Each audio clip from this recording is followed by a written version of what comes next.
ચાલો. નમસ્કાર વિદ્યાર્થી મિત્રો, હું રોહિત સોંદરવા ફરી આ એક નવા અગત્યના સેશન સાથે આપની સાથે આવ્યો છું. આ સેશનમાં તો કે જીપીએસસીમાં હાલમાં અલગ-અલગ પ્રકારની ઘણી બધી જગ્યાઓ એટલે કે 300 થી વધારે જગ્યાઓ આવી. જેમાં તો કે જેમાં ઔદ્યોગિક સલામતી અને સ્વાસ્થ્ય અધિકારી જે ક્લાસ 2 ની 11 જેવી જગ્યા છે.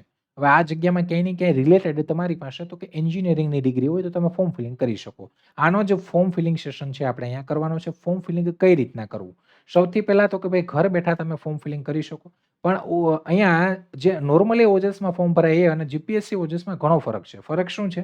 તો કે ભાઈ નોર્મલી ઓજસમાં તમારી પાસે ઓટીઆર હોય કે ના હોય તમે ભરી શકો. પણ જીપીએસસીમાં ઓટીઆર કમ્પલસરી છે. તો સૌથી પહેલા તમારે વન ટાઈમ રજિસ્ટ્રેશન કરાવવું પડશે. વન ટાઈમ રજિસ્ટ્રેશન કરવા માટે તો કે ભાઈ સૌથી પહેલા તમારે આ જીપીએસસી ojas.gujarat.government.in એ સાઇટ ઉપર જવાનું છે. સૌથી પહેલા એની ઉપર જાઓ એટલે અહીંયા વન ટાઈમ રજિસ્ટ્રેશનમાં જઈ અને તમારે જવાનું છે એપ્લાયમાં. એપ્લાયમાં તમે જશો એટલે અહીંયા બધી આ સૂચનાઓ આવશે. સૂચનાઓને વાંચી લો. અહીંયા આપવાનું છે તમારે આઈ એગ્રી આપો એટલે અહીંયા તો કે ભાઈ ફર્સ્ટ ટાઈમ રજિસ્ટ્રેશન જેને કરેલું હોય ભાઈ એમના માટે તો કે એમને કરવાની જરૂર નથી. એ સીધા એપ્લાયમાં જઈને કરી શકે. એ પણ આપણે હમણાં આગળ જોશું. અહીંયા તો કે સૌથી પહેલા ઓટીઆર જે લોકો બનાવે છે અહીંયા મિસ્ટર મિસિસ જે પણ લાગુ પડતું હોય એ સિલેક્ટ કરો. તમારી સરનેમ એટલે કે અટક, તમારું નામ, તમારા પિતાનું અથવા હસબન્ડનું નામ, જો તમે મેરિડ હોય મહિલા હોય તો તમારા મમ્મીનું નામ અહીંયા એની નીચે તો કે અહીંયા નીચે જેન્ડરમાં મેલ ફિમેલ સિલેક્ટ કરી લો. અહીંયા રીસિલેક્ટ કરી લો. ઠીક છે. અહીંયા તમારી જન્મ તારીખ તો કે પેલા ડેટ, મહિનો અને યર એવી રીતના નાખી દો. અહીંયા મેરિડ, અનમેરિડ, સેપરેટેડ જે પણ લાગુ થતું હોય એ કરી લો. તમારી કેટેગરી સિલેક્ટ કરી લો. જનરલ ઈડબ્લ્યુએસ, એસસી, એસસીબીસી જે પણ લાગુ થતી હોય. તમે એસસી, એસસીબીસી કે કંઈ પણ ચેક કરશો તો નીચે તમારે caste certificate, non creamy layer certificate બધી ડિટેલ નાખવાની આવશે. તો એ પણ અહીંયા ફિલઅપ કરી દેજો. એની નીચે કોમ્યુનિકેશન ડિટેલ આવશે. હવે કોમ્યુનિકેશન ડિટેલમાં તમારું પ્રેઝન્ટ એડ્રેસ અને પરમેનન્ટ એડ્રેસ. પ્રેઝન્ટ એટલે કે હાલનું, પરમેનન્ટ એટલે કે કાયમી.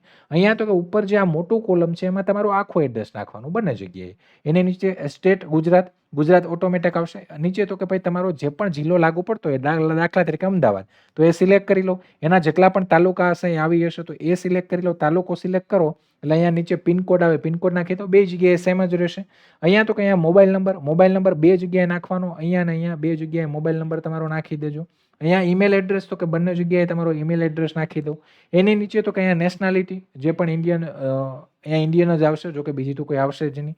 એની નીચે અધર ડિટેલમાં તમે રમતગમતના જો વધારાના ગુણ ધરાવતા હોય, ક્યાંય તમે નેશનલ લેવલે, ઇન્ટરનેશનલ લેવલે ગયા હોય તો અહીંયા યસ કરવાનું. તો નેમ ઓફ સ્પોર્ટ, કયા લેવલે ગયા, કયા વર્ષમાં ભાગ લીધો અને કોણે સર્ટિફિકેટ આવ્યું. સાથે ફિઝિકલી ચેલેન્જ હોય તો ઠીક છે, બાકી નોટ એપ્લિકેબલ કરી દેવાનું. ઓકે.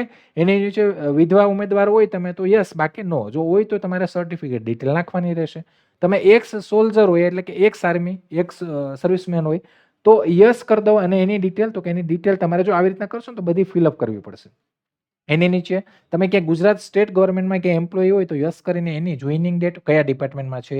અહીંયા તમને આ ગુજરાતી, હિન્દી અને ઇંગ્લિશ એ તમને વાંચતા, લખતા, બોલતા આવડે છે તો અહીંયા સિલેક્ટ કરી લેવાનું.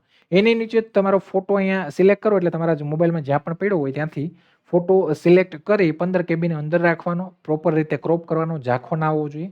એને અપલોડ કરી દઉં. એની નીચે તો કે અપલોડ કરશો એટલે અહીંયા આવી હશે. એવી રીતના સાઇન અપલોડ કરી દઉં. અહીંયા ડિક્લેરેશન વાંચી લો ને અહીંયા યસ કરી અને સેવ આપો એટલે તમારો ઓટીઆર છે બની જાય. વન ટાઈમ રજિસ્ટ્રેશન એક જ વાર બનાવવાનો. પછી ભવિષ્યમાં તમે ક્યારેય પણ જીપીએસસીમાં ફોર્મ ભરશો એટલે આ ઓટીઆરના જન્મ તારીખ નાખશો એટલે તમે ઇઝીલી ફોર્મ ફિલિંગ કરી શકશો કોઈ પણ. હવે આવી ગયા આપણે મેન જગ્યાએ તો કે ભાઈ આ સાઇટ ઉપર ગયા, જીપીએસસીની સાઇટ ઉપર ગયા, ઓટીઆર આપણે બનાવી નાખ્યું. હવે જશું ઓનલાઈન એપ્લિકેશનમાં. ઓનલાઈન એપ્લિકેશનમાં જાઓ એટલે અહીંયા એપ્લાયનું ઓપ્શન આવ્યું. એપ્લાયના ઓપ્શનમાં જશો એટલે અહીંયા તો કે ભાઈ આ નીચે બધી જાહેરાત જેટલા ફોર્મ ભરાય 19 તારીખ સુધી ફોર્મ ફિલિંગ ચાલુ છે. હવે એમાં ફોર્મ ભરાય છે એમાં આપણે શોધવાની કઈ છે તો કે ભાઈ જે ફોર્મ આપણે ભરવાનું છે તે ઇન્ડસ્ટ્રીયલ સેફ્ટી અને હેલ્થ ઓફિસર ક્લાસ 2 એમાં તો 39 નંબરની જાહેરાત. અહીંયા તો કે તમે જાહેરાત ફૂલ વાંચવી હોય તો વાંચી શકો કઈ રીતના શું છે આ બધું તે. પછી એપ્લાયમાં જવાનું. એપ્લાય ઉપર ક્લિક કરશો તમે એટલે આવી રીતના અહીંયા આવશે industrial safety health officer. Apply ઉપર અહીંયા ક્લિક કરી દો. એટલે અહીંયા તો કે ભાઈ જો અહીંયા ઓટીઆર નંબર માંગશે, અહીંયા જન્મ તારીખ, આ બંને વસ્તુ નાખી દો ને એપ્લાય વિથ ઓટીઆર કરો. એપ્લાય વિથ ઓટીઆર કરો એટલે આપણે જે ડિટેલ હમણાં જે બધી ભરી એ જ ડિટેલ ભરેલી બધી આવી હશે. અહીંયા તો કે અહીંયા સૌથી પહેલા તો કે ભાઈ એક સૂચના આવશે કે ભાઈ કઈ રીતના ફોટો કંઈ સુધારવું હોય, અપલોડ કરવું હોય, બધું ચેક કરી લેજો. એડિટ કરવું હોય તો કઈ રીતના એ બધું છે અહીંયા વાંચી લેજો. એના પછી તો કે આ ઓટો ફિલ બધી આવી હશે જે આપણે ઓટીઆરમાં નાખી હશે. જોઈ લો ક્યાંય ભૂલ નથી, surname, first name, father name, mother name, gender, date of birth બધું ચેક કરી લો. એની નીચે એડ્રેસ ચેક કરી લો. એની નીચે આવશે તમારી અધર ડિટેલ. તો અધર ડિટેલમાં પર્સન વિથ ડિઝેબિલિટીમાં શું છે, સ્ક્રાઇબમાં અહીંયા બેઝિક નોલેજ ઓફ કોમ્પ્યુટરમાં યસ આવશે, યસ કરી દેજો. ઠીક છે. એની વિધવા ઉમેદવાર છે કે તમે ડિટેલ બધું નાખેલું છે, શું કઈ રીતના છે, એક્સ સર્વિસમેનમાં જોઈ લો હોય તો ઠીક છે, ક્યાંય વર્કિંગ કરતા હોય તમે તો એ જોઈ લો. એટલે કે બધી ડિટેલ ફરી એકવાર જોઈ લો. સાથે એક આ નવું આવશે 10માની માર્કશીટના જે તમારા સીટ નંબર છે એ અહીંયા નાખવાના છે. સી એ જે પણ હોય આખો એ જ નંબર તમારે અહીંયા નાખવાનો છે. ને અહીંયા તો કે કયા મહિનામાં, એટલે કે નોર્મલી માર્ચમાં જોઈએ આપણે, માર્ચ 2015 આવી રીતના, તો કે આ અહીંયા વર્ષને જે મહિનો હોય એ નાખી દઉં. તમારું જે 10માની માર્કશીટમાં આખું નામ છે અહીંયા નાખી દો અને તમારું બોર્ડ છે અહીંયા સિલેક્ટ કરી લઉં. તો કે આ ભાષા તો આપણે ઓલરેડી સિલેક્ટ કરી હતી, તો અહીંયા પણ સિલેક્ટ જોઈ લઉં થઈ ગયેલ છે કે બરાબર છે, કરી લઉં. સાથે તમારો ફોટો છે અપલોડ અહીંયા ઓટોમેટિક આવી જ જશે, કેમ કે આપણે આગળ કર્યો તો ચેન્જ કરવો હોય તો અહીંથી તમે કરી શકો. એવી રીતના તમારી સાઇન છે પણ અહીંયા આવી જશે. એની નીચે તમે જાઓ એટલે કે એજ્યુકેશન ડિટેલ, શૈક્ષણિક લાયકાત જે છે, હવે અહીંયા કોણ ફોર્મ ફિલિંગ કરી શકશે જો, તો BTech chemical engineering second class, BTech electrical engineering second class ને BTech mechanical engineering second class. તો આ લોકો ભરી શકે. પર્સન્ટાઇલ અહીંયા છે. ગ્રેડ તમારો જે પણ હોય એ નાખી દો અહીંયા. ક્લાસ તમારો જે પણ ફર્સ્ટ ક્લાસ કે જે હોય નાખી દો. એક્ઝામ બોડી એટલે યુનિવર્સિટીનું નામ આવે છે. અહીંયા સ્ટેટ ગુજરાત અને પાસિંગ યર, તમારું જે પાસિંગ યર છે એ અહીંયા નાખી દો. એની નીચે તો કે એની નીચે તમારી કોઈ એડિશનલ ક્વોલિફિકેશન ડિટેલ હોય તો એ પણ અહીંયા એડ કરી દો. એના વગરની મોર એજ્યુકેશન ડિટેલ છે એ પણ અહીંયા એડ થશે જો હોય તો. ના હોય તો કંઈ વાંધો નહીં. તમે ક્યાંય ડિબેટ નથી ને કે ભાઈ કોઈ જીપીએસસી જીએસસી કોઈ બીજી સંસ્થાએ તમને પ્રતિબંધ કર્યો હોય, તો એવું હોય તો ઠીક છે. બાકી ન કરી આ બધી સૂચનાઓ વાંચી યસ કરી અહીંયા નીચે, તો કે અહીંયા યસ આવશે જો, આપી દેવાનું છે સેવ. સેવ આપશો એટલે તો કે ભાઈ અહીંયા તમારો ફોટો આવી જશે, અહીંયા તમારું નામ આવી જશે, અહીંયા તમે જેના માટે એપ્લાય કર્યું એ આખું આવશે કે ભાઈ આ તમે જે ઔદ્યોગિક સલામતી ઓફિસર તરીકે જે એપ્લાય કર્યું છે એની અરજી સફળતાપૂર્વક થઈ ગઈ છે, સ્વીકારવામાં આવી છે. અહીંયા તમારો અરજી નંબર આવશે, તમારો કન્ફર્મેશન નંબર આવશે ને આ ફોર્મ ભરાઈ ગયું તમારું. હવે અહીંથી પ્રિન્ટ એપ્લિકેશન કરી શકો.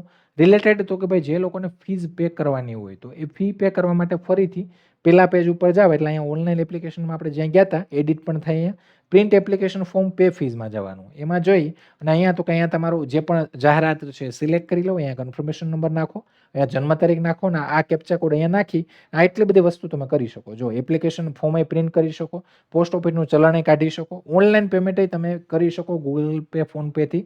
સાથે ચેક યોર પેમેન્ટ સ્ટેટસ, જો પેમેન્ટ ફેલ થઈ જાય તો એ પણ કરી શકો અને તમે રિસિપ્ટ પણ અહીંયાથી કાઢી શકો. તો બસ આ એટલી વસ્તુ કરવાની છે. હવે વાત એવી કન્સર્ન, તો કન્સર્ન ડિપોઝિટ એવી છે, આપણે ખબર છે કે જીપીએસસી લે છે, પરીક્ષા તમે દઈ આવો પછી પાછી તમને રિફંડ આવે. તો એ અત્યારે નહીં આવે, જ્યારે પણ આવશે ત્યારે મેસેજ આવશે ને એ પછી પે કરવાની. તો અહીં જઈને કન્સર્નમાં જઈને પે કરવાની આવે. તો આ આખું ફોર્મ ફિલિંગ પ્રોસેસ છે. વ્યવસ્થિત રીતે બરાબર રીતે કરી દેજો. જો તમે એલિજિબલ હોય તો ફોર્મ ફિલિંગ 19 તારીખ પહેલાં કરી દેજો. બાકી તો કે જો તમે નવા હોય તો આપણી ટેલિગ્રામ ચેનલ છે એની લિંક ડિસ્ક્રિપ્શનમાં છે, ત્યાં જોઈન થઈ જજો. અને જો વિડીયો પસંદ આવ્યો હોય તો લાઇક શેર સબસ્ક્રાઈબ કરજો. બાકી તમારા કોઈ પ્રશ્નો, સજેશન, રિવ્યૂ કંઈ પણ હોય તો તમે કોમેન્ટ બોક્સમાં કોમેન્ટ કરી શકો છો. તો આશા રાખું કે તમને આ વિડીયો પસંદ આવ્યો હશે ને આવા જ ફરી કોઈ નવા સેશન નવા વિડીયો સાથે મળશું. ત્યાં સુધી રજા લઉં છું. જય હિન્દ, જય ભારત.